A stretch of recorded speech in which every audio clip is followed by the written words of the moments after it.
Le fléau s'est abattu sur la terre, la pire des calamités imaginables, l'apocalypse de la peste. Les gens mouraient à vue d'œil, tombaient en pleine rue ou agonisaient durant des mois dans les hôpitaux. C'était une sale époque.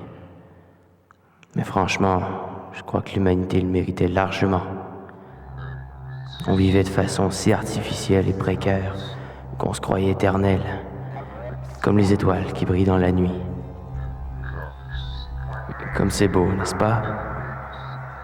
Notre vanité de pouvoir a décimé biologiquement les 9/10 de la population mondiale. Je travaillais dans un laboratoire microbiologique et malheureusement, j'ai été des seuls survivants. J'ai dit malheureusement parce que mes connaissances et mon insouciance m'ont fait créer ce que je considérais au début comme la quintessence des sociétés. Je l'avais baptisé dans un esprit communiste, le groupe.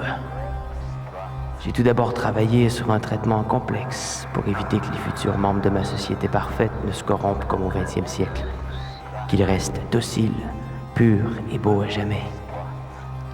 Des mois de recherche ont été nécessaires, mais j'ai finalement atteint mon premier but. Tous les membres du groupe, en inhalant une certaine quantité de mon traitement, redeviendraient ou resteraient de jolis enfants qui n'auraient plus de vices, qui ne seraient jamais mesquins. De vrais petits anges. J'en ai d'ailleurs moi-même fait l'expérience. Jusque-là, tout allait bien. J'ai alors pris des associés à part entière, et ensemble, sans s'en rendre compte, on a fait pourrir le beau rêve que je caressais. On disait au peuple que l'on dirigeait, qu'on était seulement le haut conseil du groupe, mais en vérité, notre régime était une dictature écrasante.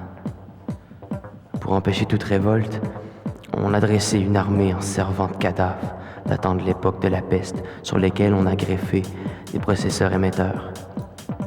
Et en plus, on faisait de la propagande, des saluts au drapeau, des lavages de cerveau et tellement d'autres choses. C'était de la mégalomanie et de la folie aussi. Mais bon Dieu, ça fonctionnait. Jusqu'au jour où j'ai tout plaqué.